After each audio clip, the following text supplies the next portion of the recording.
To introduce Providence-based author Annie Hartnett. She joins us here today. How are you? I'm doing well. How are you? Thanks for having me. Thank you so much for joining us today. So we're talking all about your book, Rabbit Cake, and we're also going to talk about what you're working on next and about your writing courses that you're teaching. So we're just sticking with literacy today. Great. So thanks so much for joining us. Let's talk a little bit about your book that you released in 2017, Rabbit Cake. It had great acclaim to it. It was selected as Indie's introduced title and Indie Next Pick by American Booksellers Association. Also was recognized as Amazon's best book of the month, and that was in March.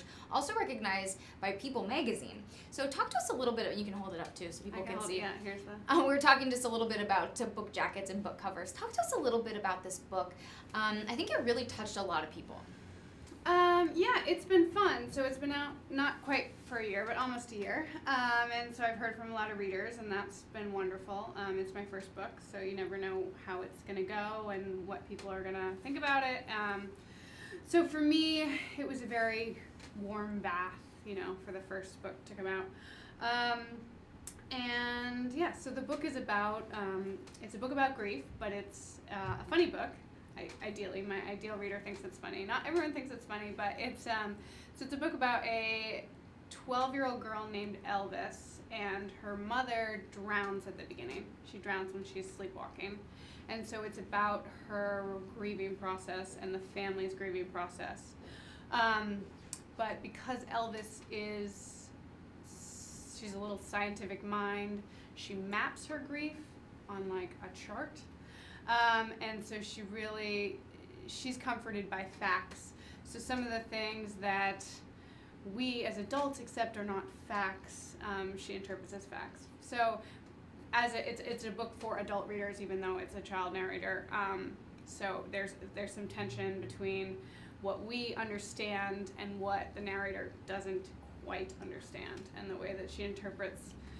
I wrote, before her mother died, a romantic relationship with a neighbor that she didn't quite understand, but we, the reader, get totally what's going on.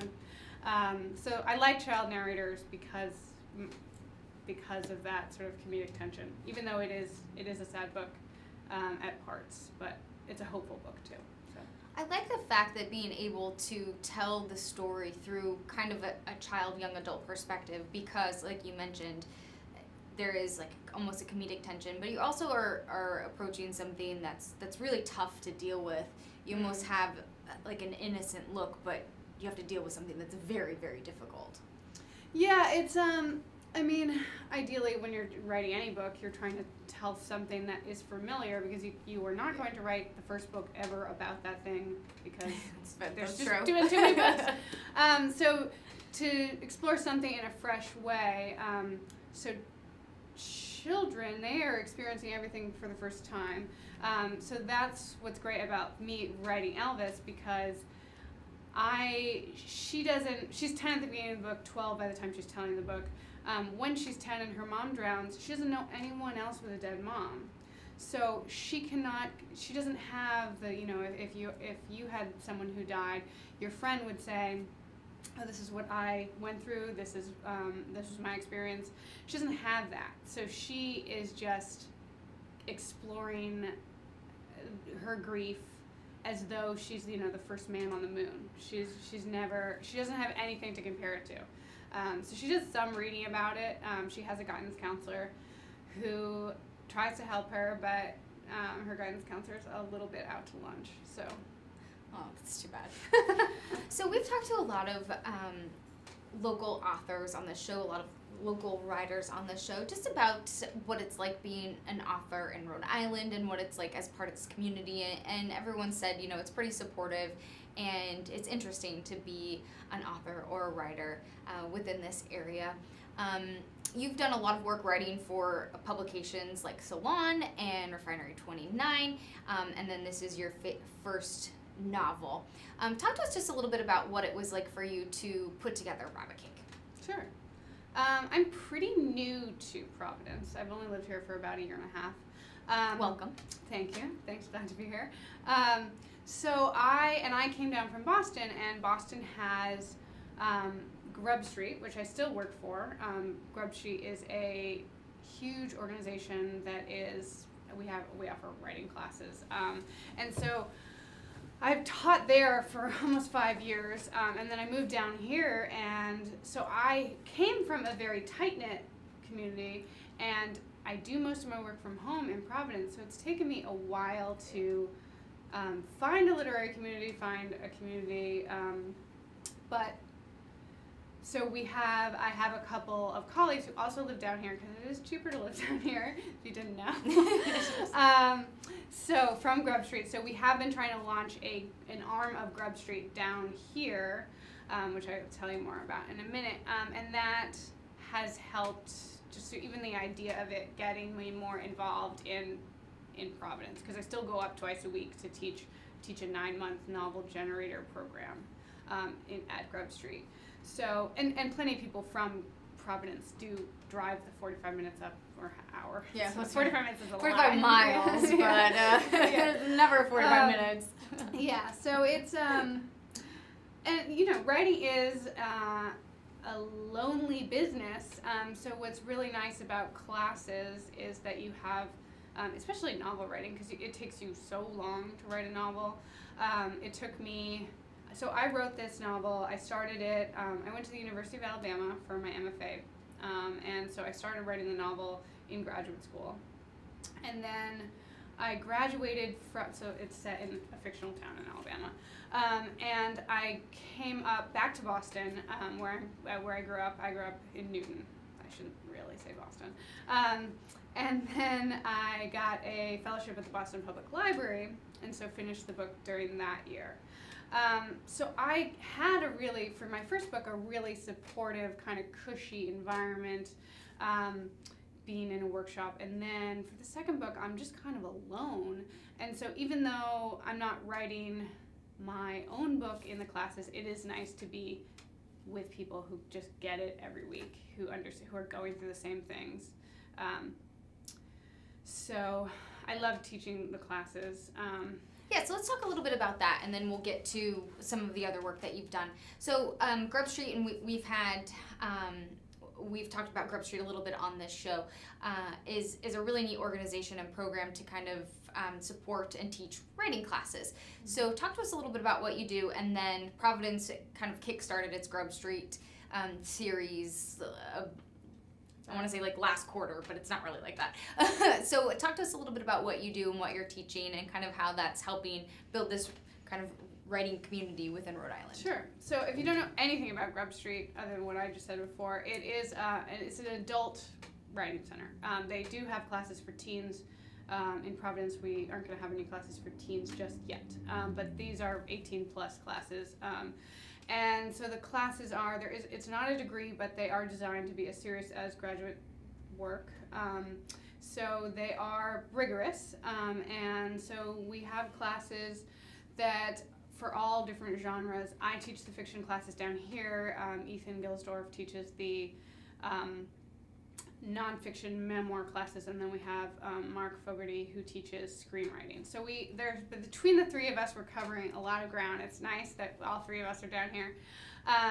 So the classes are in the evenings, so people who have all sorts of different jobs take the classes, but who want to write for whatever reason, whether it's just a creative outlet, whether you've always wanted to write a novel, whether you just know you have this great American novel in your pocket, but you haven't taken the time to write it. So I'm teaching a novel, it's called Novel in Progress. So ideally you have a little bit, at least, of the novel before you come to class. I could probably work with you if you have no idea. If you have an idea. Yeah. If you like 5 pages would really be all you need to get something out of it. But so that's a 10-week course, and that starts at the end of January 28th or 29th, depending. It's on Monday night, Whichever one's a Monday. Whichever one's a Monday, from 6 to 9 at night at School 1. And so we cap the classes at 12. We probably won't fill all the way this time, but so there's small groups, and you get really close. You get to talk things through, because so many people in your life will not understand the sort of insanity of writing a novel. So, I mean, hopefully you will have somebody in your life who at least respects your idea to write a novel, but there's lots of people who say, oh, that's taking you a really long time, still writing that novel. That's not supportive at all. Yeah, I mean, it's for people who don't do it. It is sort of a, you have to take a leap of faith. You have to be a little delusional, and foster that delusion because you really need. There's so little actual big reward in novel writing that you have to sort of find joy in it and celebrate every tiny victory because it takes a long time. So I like that though. I like the fact that you need to find joy in it and celebrate every whatever you consider victory is. Totally. So I mentioned before that you have been a writer for a long time before publishing this, and so I read a piece that you did which I found super fascinating. You spent time working in a local bookstore, and you talked about this piece in Salon about selling books to people, and I just found it was a fascinating piece. Talk to us about this experience of why you think it's important to have local bookstores within the community and what it was like for you to have kind of this art form of selling books to people. Yeah, so so there's an article still on Salon. If you Google my name and you Googled book selling, it would come up. So when I was living in Boston and had the fellowship at the library, it's a great fellowship. You can look it up. It's actually called the Children's Writer in Residence for the Associates of the Boston Public Library, even though I did not write a book. I did not write a young adult book, but for the most part, it is for people who write either for teens or for children. I slipped under the radar somehow. Maybe someday you will. Yeah, maybe someday I will. And I do like young adult. Actually, this book I have gone to a lot of high schools, and it is a great book for teenagers to read. But it's not. It's not young marketed adult. for young adults, right? So I mean, some of that is just shelving concepts. So I worked at Newtonville Books, where in my hometown, which is a great bookstore, and that was the perfect. I mean, if I could have that year for the rest of my life, the match of being paid to write in the library in an office, and then my other job was to sell books and to talk to people about books. It was just the perfect match of being alone and being with people. And so what's great about bookstores is just if you really like books. You can always go in and there's something to talk to people about. You can't talk to everyone on the subway about what they're reading, but you can know that if you go into the bookstore, you have a common thing to talk about. And bookstores are just, I don't know, they're good community spaces because it's just, I found, as being a bookseller, that I always wanted to talk to people who would be in bookstores. And so it's pretty, even, I find some of that in a yoga studio that you find people who are common to talk to, but a lot of times in yoga, you're not talking. Whereas at a bookstore, it's nice that, and there would be kids who would come into the bookstore and shush each other, and I would say to them, no, it's not a library, and you actually can talk and should talk and read to each other, and so I just think they're really important, just members of the community. And we do have, actually, right after this, I'm heading over to my friend's bookstore, Riff Raff, which has just opened in Providence in Olneyville. Awesome. It's a bookstore and a bar, and they have coffee. Perfect. And so it's a wonderful place. When did they open up?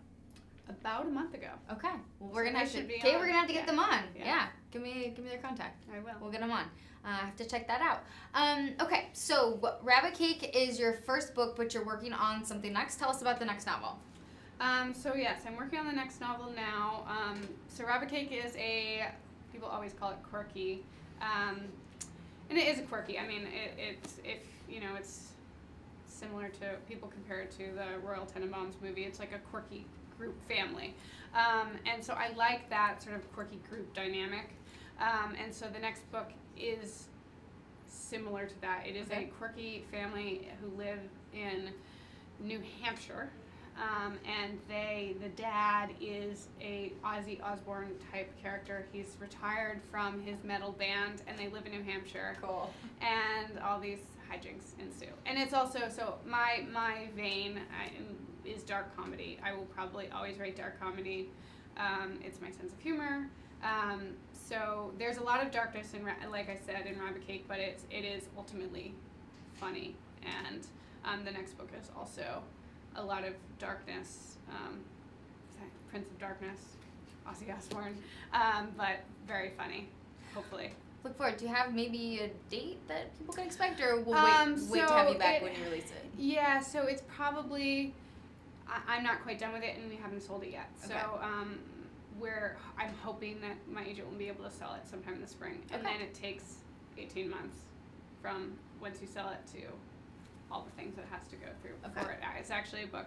So I'm hoping 2019, maybe 2020. Okay, so we'll look out for it then. In the meantime, check out Rabbit Cake at your favorite local bookstore. Yeah, Right? That's great. Awesome. Annie Hartnett, thank you so much for joining us here on GoLocal Live. Hang tight, we have one more guest to chat with here on GoLocal Live, the Navigate Credit Union Broadcast Center. Sit tight.